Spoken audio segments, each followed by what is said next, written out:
मैं मृदुला सिंह, कक्षा 10वीं, विषय गणित भाग 1। पिछले वीडियो में प्रश्न संग्रह 2.6 इबारती सवाल 1 से 5 तक किए थे। अब जो है उसके आगे का शुरुआत करते हैं, छठा वाला। पहले सवाल पढ़ते हैं। सवाल में क्या दिया गया है? श्री कासम का मिट्टी के बर्तन बनाने का कुटीर उद्योग है। वे प्रतिदिन निश्चित संख्या में बर्तन बनाते हैं। प्रत्येक बर्तन का लागत मूल्य बनाए गए बर्तनों की संख्या के 10 गुना से 40 रुपए अधिक होता है। यदि एक दिन में बर्तनों का लागत मूल्य 600 रुपए हो तो प्रत्येक बर्तनों का लागत मूल्य तथा एक दिन में बनाए गए बर्तनों की संख्या ज्ञात करो। तो चलो ज्ञात करते हैं। तो पहले जो है क्या मानोगे? तो लिखोगे माना। इसमें दो मानना है, प्रत्येक बर्तन का लागत मूल्य और जो है एक दिन में बनाए गए बर्तनों की संख्या। ये दोनों आपको जो है बताना है। तो चलो मानते हैं, शुरुआत करते हैं। माना। इस तरह के जब इबारती सवाल रहते हैं तो के बाद वाला वाक्य जो देखते हो उसको मान लिया करो। तो लिखोगे माना। माना के बाद तो के बाद वाला वाक्य देखो क्या है। माना प्रतिदिन एक्स बर्तन बनाते हैं। माना व्यक्ति का नाम होगा ना, कासम। माना कासम प्रतिदिन एक्स बर्तन बनाते हैं। प्रतिदिन का एक्स मान लिए हो और प्रत्येक बर्तन का लागत मूल्य, तो उसी के नीचे लिखोगे प्रत्येक बर्तन का लागत मूल्य बराबर। प्रत्येक बर्तन का लागत मूल्य क्या है? अब आ जाओ, क्या है लागत मूल्य? किताब में देखोगे प्रत्येक बर्तन का लागत मूल्य बनाए गए बर्तनों की संख्या का 10 गुना। बर्तन बनाया x, इसका 10 गुना, तो 10x बनाए गए बर्तनों का 10 गुना, आगे भी शब्द है, से 40 अधिक, तो धन 40। धन 40। क्लियर हुआ? प्रत्येक बर्तन का लागत मूल्य प्रतिदिन बनाए गए बर्तनों का 10 गुना से 40 अधिक। अब समीकरण बनाओगे तो एक दिन में पूरा लागत कितना आ रहा है? 600। तो इनका जो है गुणा होगा, x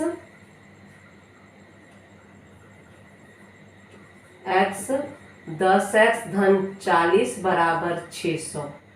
ये लिखोगे प्रश्नानुसार। इसमें कुछ डाउट है, कुछ कंफ्यूजन है? अब हम आपको बताते हैं कि हमें कैसे मालूम है कि गुणा ही करना है। तो एक दिन में इतना बनाया, उसका लागत मूल्य, तो जो बर्तन बनाया तो गुणा करोगे ना। मान लो हम एक दिन जो है 2 रुपए का 2 रुपए लेते हैं, लेकिन उसका जो है जो है मान लो 2 पेन बनाते हैं, ठीक है, 2 पेन बनाते हैं, तो लेकिन एक प्रत्येक पेन का लागत मूल्य क्या है? इसका दुगुना और 5 रुपए अधिक देता है। इसका दुगुना 4 और 5 अधिक कितना हो गया? 9। तो टोटल हमें 18 रुपए दे देते हैं। तो 2 रुपए पेन का, उसका दुगुना किए, 5 अधिक दिए, तो 9 हुआ। 9 हुआ ना। तो टोटल हमें 18 दे रहे हैं, तो दिन का हमारा कितना निकल रहा है, इसलिए हम गुणा कर रहे हैं।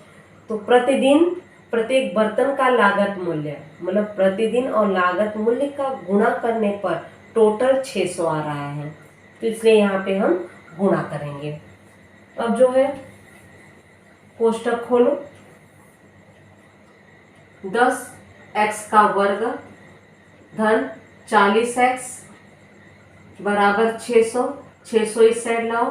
10x का वर्ग धन 40x -600 बराबर 0।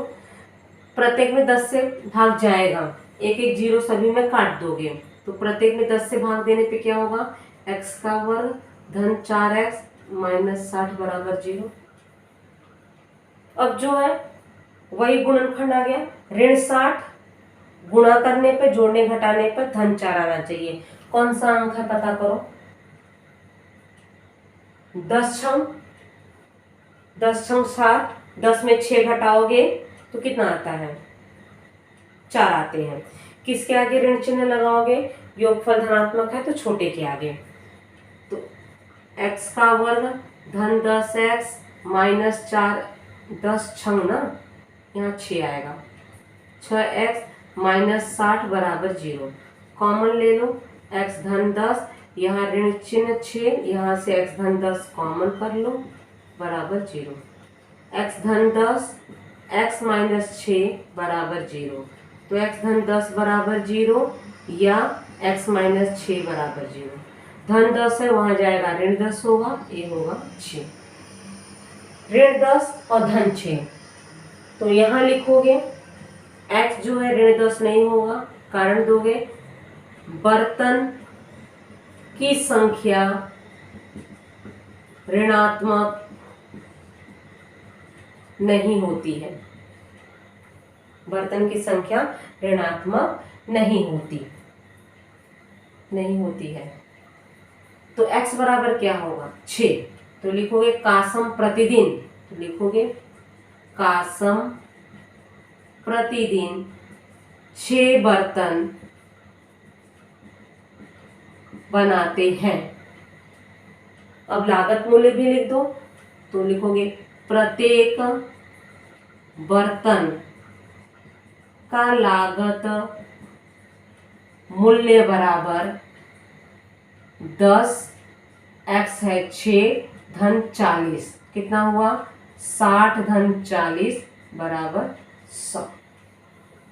तो कितना होगा 100 उसका लागत मूल्य होगा। क्लियर हुआ। आ जाओ 7वां वाला सवाल। 7वां है, यदि किसी नदी में नाव से प्रवाह के विपरीत 36 किलोमीटर जाकर वापस उस स्थान पर आने में प्रतीक को 8 घंटे लगते हैं। यदि शांत पानी में नाव का वेग 12 किलोमीटर प्रति घंटा है तो नदी के प्रवाह का वेग ज्ञात करो। इस तरह के सवाल जो है परीक्षा में बार बार आते हैं।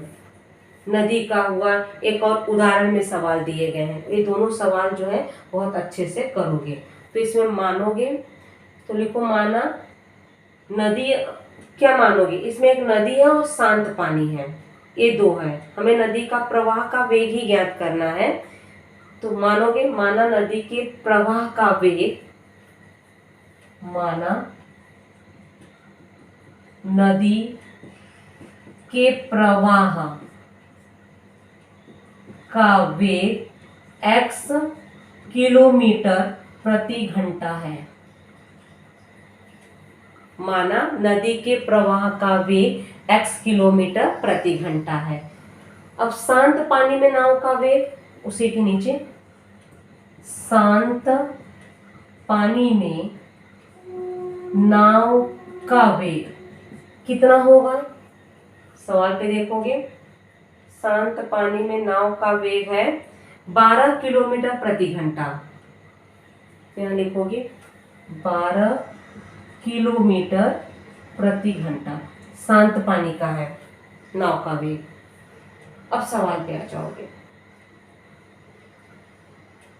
फिर से पढ़ रहे हैं, जरा ध्यान दोगे। यदि किसी नदी में नाव से प्रवाह के विपरीत वाला कह रहा है 36 किलोमीटर जा रहा है, जाकर वापस उसी स्थान में आने पर 8 घंटे लगते हैं। यदि शांत पानी में नाव का वेग 12 किलोमीटर प्रति घंटा हो, तो जरा ध्यान दोगे, चाल बराबर दूरी बटे समय, सूत्र आपको मालूम होगा, चाल बराबर दूरी बटे समय होता है। ये चाल जो है आपके वेग के बराबर होता है। ठीक है, तो वेग जो है दूरी बटे समय। तो इसमें दूरी दिया गया है, कितनी दूरी दी गई है? 36 किलोमीटर। तो इस सूत्र का इस्तेमाल करोगे। 36 किलोमीटर दोनों का है, 36 नदी का, 36 शांत पानी का है। अब ध्यान दोगे, 12 किलोमीटर शांत पानी का है, फिर वो विपरीत भी जा रहा है, तो लिखोगे 12 धन x 12 माइनस x। प्रवाह के एकदम धार के सही दिशा में और विपरीत दिशा में। शांत पानी है तो 12 धन x, विपरीत दिशा में जा रहा है 12 माइनस x। कितने लग रहे हैं? 8 घंटे। तो इनका दोनों का टोटल 8 घंटा लग रहा है। फिर से रिपीट कर रहे हैं, दोनों की दूरी समान है, 36 किलोमीटर।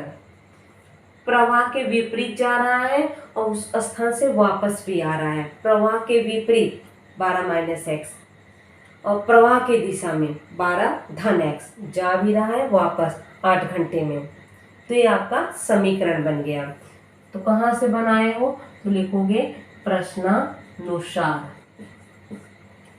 और समीकरण बन गया तो हल करना जो है आसान हो जाता है। चलो हल करते हैं। क्या करोगे? लसावी लोगे। तो चलो लसावी लो। इसमें जो है 12 धन x 12 माइनस x होगा। इसका इसमें गुणा करोगे, या तो एक लाइन और चले जाते तो आसान हो जाएगा। 8 के पहाड़े में 36 कट रहा है, सभी में 8 से पहले भाग देते हैं, बाद में लसावी लेते हैं तो आसान हो जाएगा। नहीं तो 36 का इसमें गुणा करोगे ना तो तकलीफ होगा। दोनों पक्षों में 8 से भाग देने पर 8 चौक 32, 8 चौक 32 होगा। तो कितने का भाग दोगे? 8 से नहीं कटेगा बच्चों। कौन सा ऐसा अंक है कि जो 36 भी कटे और 8 भी कटे? अभी 8 से अगर हम भाग देंगे तो 36 जो है पूरे 8 में पूरी तरह से भाग नहीं जाएगा, जाएगा दशमलव में जाएगा। लेकिन हमें ऐसे अंक से काटना है कि जो है अंक पूर्णांक में मिले, दशमलव वाले नहीं। तो एक काम करते हैं, 4 से भाग देते हैं। 4 नवा 36, 4 दूनी 8 जाएगा। तो चलो 4 से भाग देते हैं। दोनों पक्षों में 4 से भाग देने पर तो 4 नवा 36, तो इसको लिखोगे 9 बटे 12 धन x, 9 बटे 12 माइनस x। ये हो गया 2। कहाँ से आया? प्रत्येक में 4 से भाग दिए हो। इसमें 4 से भाग दिए, 4 नवा 36। इसमें 4 से भाग दिए, 4 नवा 36। इसमें 4 से भाग दिए, 4 दूनी 8। अब लसावी लेते हैं, थोड़ा आसान हो गया। 12 धन x 12 माइनस x बराबर 2। इसका इसमें तिर्यक गुणा तो 9 12 माइनस x, यहाँ धन चिन्ह है, 9 12 धन x। थोड़ा समझ में आया? तिर्यक गुणा। इसके बाद वाली लाइन जरा ध्यान दोगे, या तो एक लाइन और चलते हैं। 12 माइनस एक्स धन 9 12 धन x बराबर 2। अब यहाँ पे ध्यान दो, a plus B A minus B, A का वर्ग माइनस बी का वर्ग, ये हो जाएगा 144 माइनस एक्स का वर्ग। a धन b a माइनस बी बराबर a का वर्ग, 12 का वर्ग 144, b x का वर्ग, b है x का वर्ग करोगे तो x का वर्ग ही होगा। चलो कोष्टक खोलते हैं। कैसे खोलोगे बताओ? क्या नियम करोगे? कैसे खोल सकते हैं, या आसान क्या हो सकता है? इसमें से हम आसान होना चाहिए। 9 का 12 में करो, फिर 9 को काटो। नहीं तो एक काम करो, चलो गुणा ही कर देते हैं, क्योंकि 9 कॉमन लेंगे फिर आप कंफ्यूज हो जाओगे। 9 दूनी 18 हासिल 1, 9 एकम 9 1 10 माइनस 9x। इसमें भी करोगे 108 धन 9x बराबर। ठीक है, इतना क्लियर हुआ? 2 का हम गुणा नहीं कर रहे हैं, हो सकता है बटे 2 यहाँ पे आ जाए तो आसान हो जाएगा। इसको 2 ऐसे ही लिखो, 144 x का वर्ग। अब ध्यान दो, ये परस्पर विपरीत है, कट गया। 108 और 108 जोड़ोगे कितना हो गया? 216 144 x का वर्ग। अब ये 2 जो है बटे में आ गया, 216 बटे 2 बराबर 144 x का वर्ग। 2 का भाग 2, 2 एकम 2, 0, 2 अट्ठे 16, 144 x का वर्ग। यहाँ तक आया समझ में।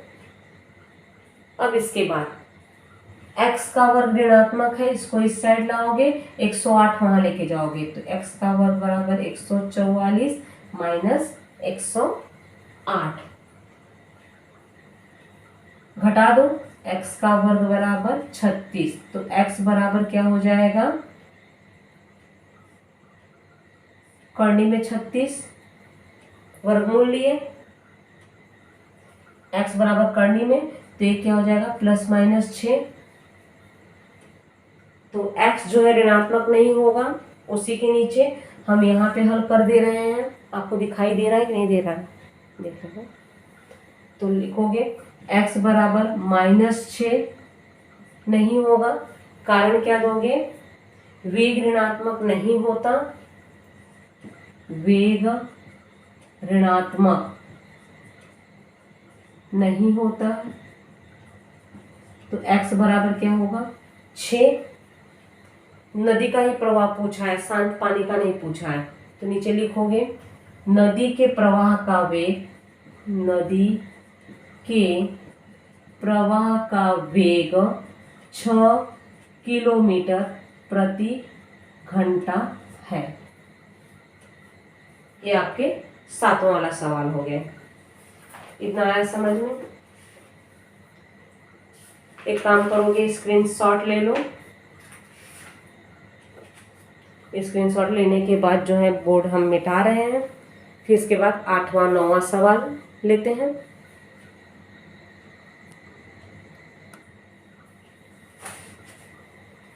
आठवां वाला सवाल है, पहले जो है सवाल पढ़ते हैं। किसी काम को पूरा करने के लिए पिंटू को नीसू से 6 दिन अधिक लगते हैं। दोनों मिलकर वही काम 4 दिन में पूरा कर लेते हैं। उस काम को अकेला पूरा करने के लिए प्रत्येक को कितने दिन लगेंगे। तो चलो मानते हैं, माना 8वां सवाल, माना नीसू को ही मानेंगे। कौन पहले करता है देगा, सवाल देखोगे, नीसू की पिंटू को x मानेंगे। पिंटू को नीसू से 6 दिन अधिक लगते हैं, मतलब पिंटू जो है थोड़ा आलसी लग रहा है, नीसू फटाफट कर रही है, तो नीसू को x मानेंगे। माना नीसू लास्ट में काम को पूरा करने प्रत्येक को कितने दिन लगते हैं। माना नीसू को काम करने के लिए x दिन लगते हैं। नीसू को काम करने के लिए x दिन लगते हैं। ये नीसू का हो गया। तो पिंटू का क्या होगा, पिंटू को काम करने के लिए कितने दिन लगेंगे, नीसू से 6 दिन अधिक, तो x धन 6 दिन लगते हैं। इतना क्लियर हो गया। अब समीकरण बनाना है। दोनों वही काम मिलकर 4 दिन में पूरा करते हैं। दोनों जो है यही काम जो है मिलकर 4 दिन में पूरा करते हैं। तो चलो कैसे ज्ञात करोगे, तो लिखोगे 1/x धन 1/4। कहोगे 4 दिन लगते हैं, तो आपने जो 1/, लगाया कैसे। अब जरा ध्यान दो, एक काम करने के लिए 6 दिन लगते हैं, यही है ना, 6 दिन नहीं x मानते हैं। एक काम करने के लिए x दिन लगते हैं, तो एक दिन में कितना काम होगा, एक दिन में कितना काम होगा, तो अब इसका उल्टा जाओगे, एक काम जो है एक दिन में पूरा कर रहा है, तो एक दिन में कितना काम होगा? तो एक दिन में 1/x काम होगा। तो यहाँ पे दिया गया है वही कि दोनों मिलकर वही काम 4 दिन में पूरा करते हैं। मतलब एक काम, जो भी काम इसका है निशु का, जो भी काम पिंटू का है, दोनों को जो है 4 दिन लगते हैं। क्लियर हुआ? यहाँ पे काम लिख रहे हो, मतलब एक दिन में निशु को 1/x काम, पिंटू को 1/x-6 काम बराबर 1/4। एक दिन में जो है 1/4। तो किस तरह से आए हैं ध्यान दोगे, एक काम x दिन में कर रहे हैं तो एक दिन में कितना काम होगा? तो एक दिन में 1/x होगा। तो वही जो है यहाँ पे उपयोग किए हो। यहाँ जो है सभी आपके दिन के हिसाब से चलेंगे। अब समीकरण बनाओगे, चलो समीकरण बनाते हैं। तिर्यक गुणा करना है, कैसे करोगे?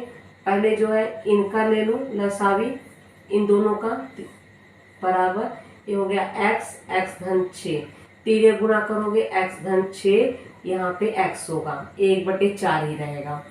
जोड़ दो 2x/6 बटे x/6 बराबर 1/4। अब यहाँ पे भी तिर्यक गुणा होगा, 2x/6 बराबर x/6। कोष्टक खोलो, 4 दूनी 8 है, 6 चौक 24, x का वर्ग धन 6x। ये वाला उस साइड लेके जाओगे, x² धन 6x माइनस 8x माइनस 24 बराबर 0। दोनों सजाती हैं, जोड़ दो, -2x माइनस 24 बराबर 0। अब जो है खंड करो, कौन सा खंड होगा? 6 चौक 24 बराबर 6 चौक 24, 6 में से 4 घटाओगे 2 आएगा। तो x² ऋणात्मक है तो -6x धन 4x माइनस 24 बराबर 0। कॉमन ले लो, x-6 यहाँ पे धन है, 4 कॉमन लोगे यहाँ से, देख लो x-6 बराबर 0। x-6 x धन 4 बराबर 0, x-6 बराबर 0 या x धन 4 बराबर 0। x होगा 6 और x होगा -4।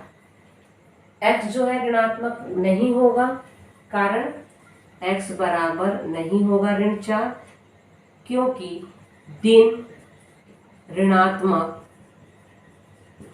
नहीं होता है, नहीं होता। तो x बराबर 6। तो किसका काम पूछा है? निशु का कि पिंटू का? दोनों का पूछा है। 8वें वाले में देखो, उसी काम को अकेले पूरा करने के लिए कितने दिन लगेंगे? अच्छा, दोनों का पूछा है, तो उसी के नीचे लिखते हैं। नीचे जगह नहीं है तो बगल में आ जा रहे हैं, तो आप लोग नीचे ही लिखोगे। तो लिखोगे निशु को काम करने के लिए x दिन लगते हैं, तो मतलब 6 दिन लगते हैं, 6 दिन लगते हैं। पिंटू को काम करने के लिए x धन 6, 6x तो 6 है और धन 6 जोड़ना है, बराबर 12 दिन लगते हैं। ठीक है, ये 8वां हो गया। अब आ जाओगे 9वां वाला सवाल। 9वां है, संख्या 460 को किसी प्राकृत संख्या में भाग देने पर भागफल भाजक के 5 गुने से 6 अधिक शेषफल 1 आता है, तो भागफल और भाजक कितना होगा? समझ में आया? जैसे हम ऐसे भाग देते हैं ना, इस तरह से भाग देते हैं ना, इस तरह से। कह रहा है 460 को, मतलब 460 को किससे भाग दे रहा है? भाग देने पर भाजक का 5 गुना, समझो x से भाग दे रहे हैं, भाजक x मान लिए, ठीक है। आगे देखोगे, भाजक के 5 गुने से 6 अधिक है, 6 अधिक है, तो शेषफल 1 आता है।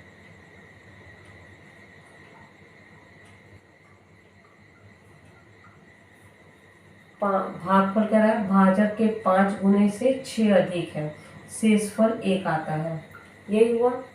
इसको क्या कहते हैं, भाजक। ये आपका हो गया भाजक, ए है भाज्य, ए क्या है भागफल, ए वाला क्या है शेषफल, यही है। फिर से एक बार देखते हैं, संख्या 460 को किस प्राकृत संख्या में भाग देने पर भागफल भाजक के 5 गुने से, भागफल जो है भाजक के 5 गुने से 5x 6 अधिक धन 6, शेषफल 1 आता है। तो भागफल और शेषफल ज्ञात करना है। चलो ज्ञात करते हैं। इसका क्या नियम है, इसका नियम ये है, भाज्य बराबर ए वाला भाजक गुणे भागफल, भाजक गुणे भागफल धन शेषफल, ये जो है सूत्र है। बीच वाला जो भाग देते हैं, भाज्य बराबर भाजक गुणे भागफल धन शेषफल। अब भाज्य कितना है 460, भाजक कितना है x, भागफल कितना है 5x धन 6, शेषफल 1 है। चलो ज्ञात करो, कोष्टक खोलो, 460 5x का वर्ग धन 6x धन 1, x का गुणा सिर्फ यहीं तक करना है, धन 1 अकेला है। अब 460 वहां लेके जाओ, 5x का वर्ग धन 6x धन 1 माइनस 460 बराबर 0। क्लियर हुआ।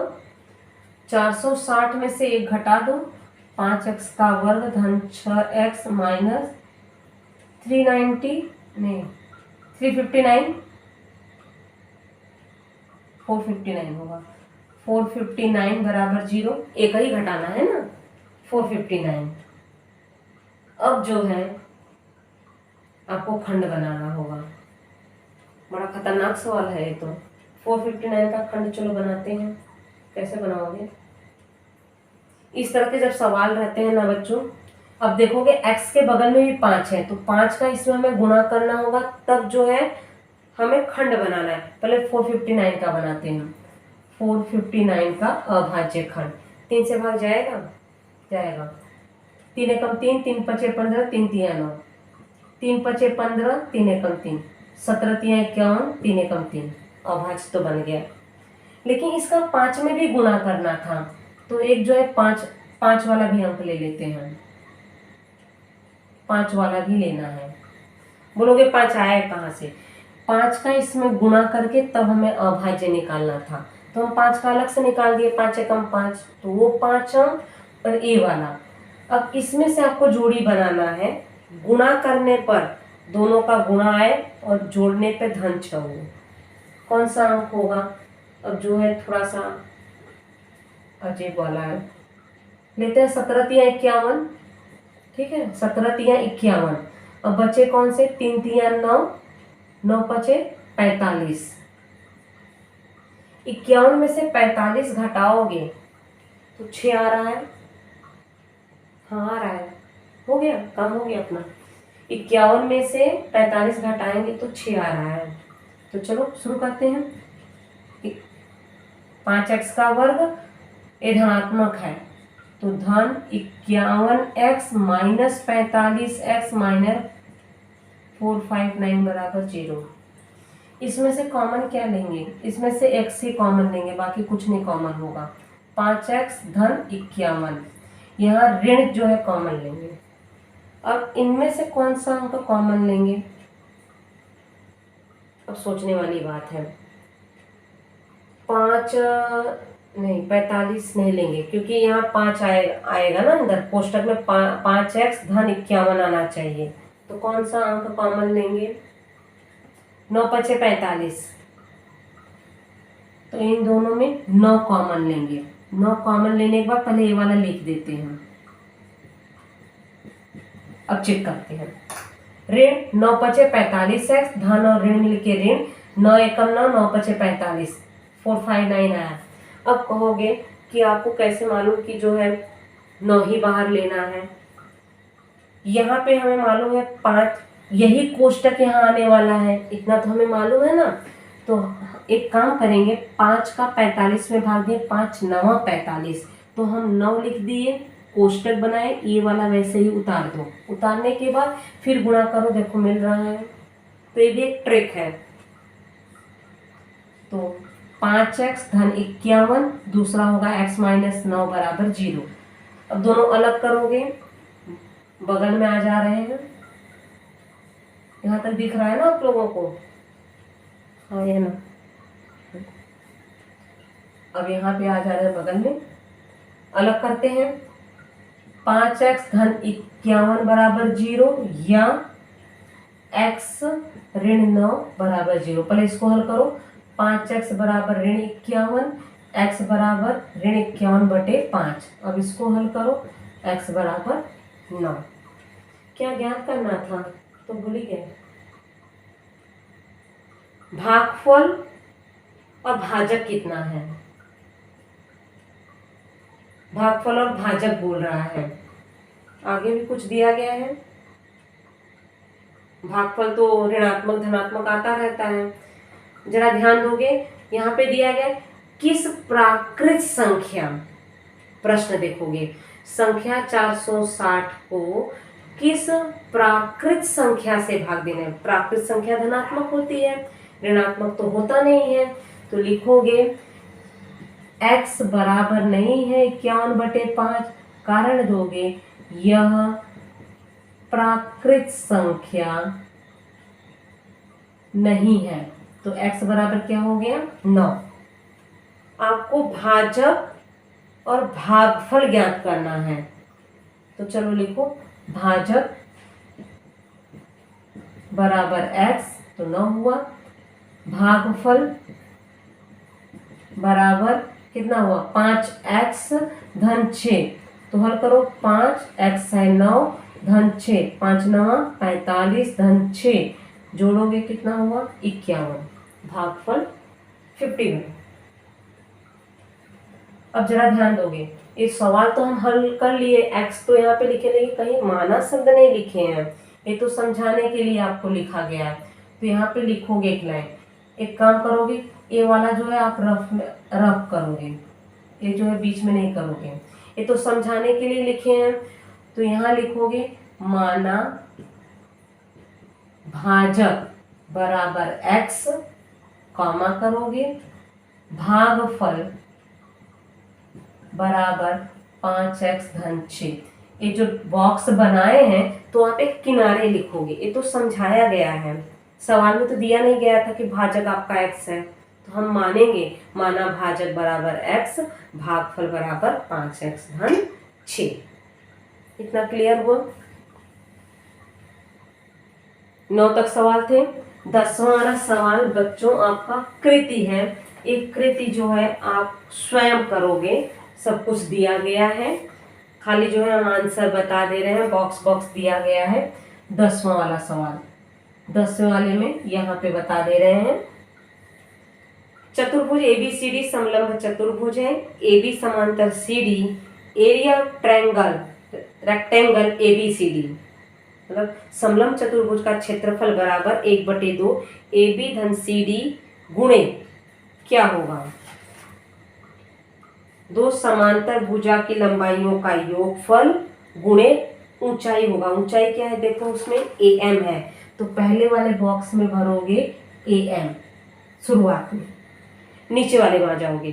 33 बराबर सभी मान दिया गया है, AM का मान कितना है, AM का देख लो कितना है, तो दूसरे वाले बॉक्स में होगा x ऋण 4 होगा।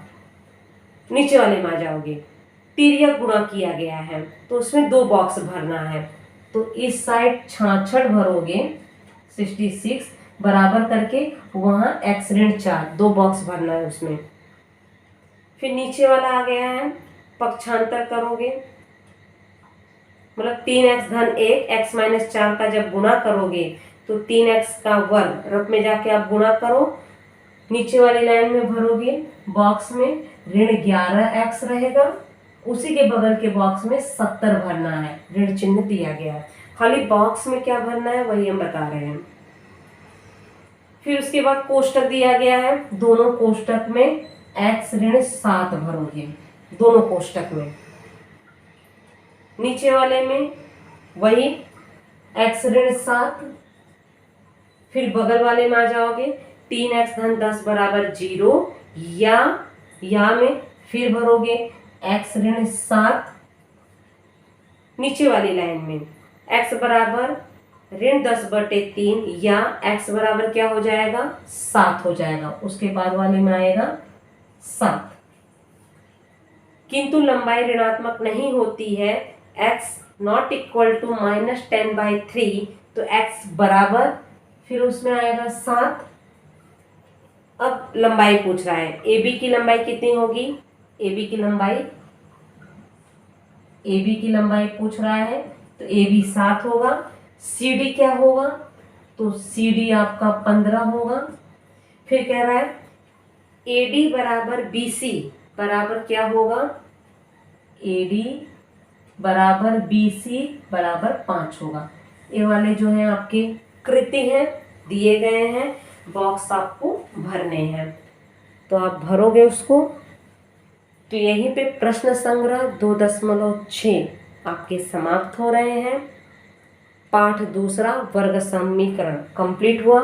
प्रकीर्ण प्रश्न संग्रह के सवाल आप स्वयं करोगे, क्योंकि प्रश्न संग्रह के सभी सवाल जो है ब्लैक बोर्ड पे करवाए गए हैं। होमवर्क जो है 1 हाथ 2 आपको दिए गए हैं, उसी से मिलता जुलता दिया गया है। आप कोशिश करो, ना आए जरूर आप पूछें। तो मिलते हैं अगले वीडियो में, तब तक के लिए बाय बच्चों।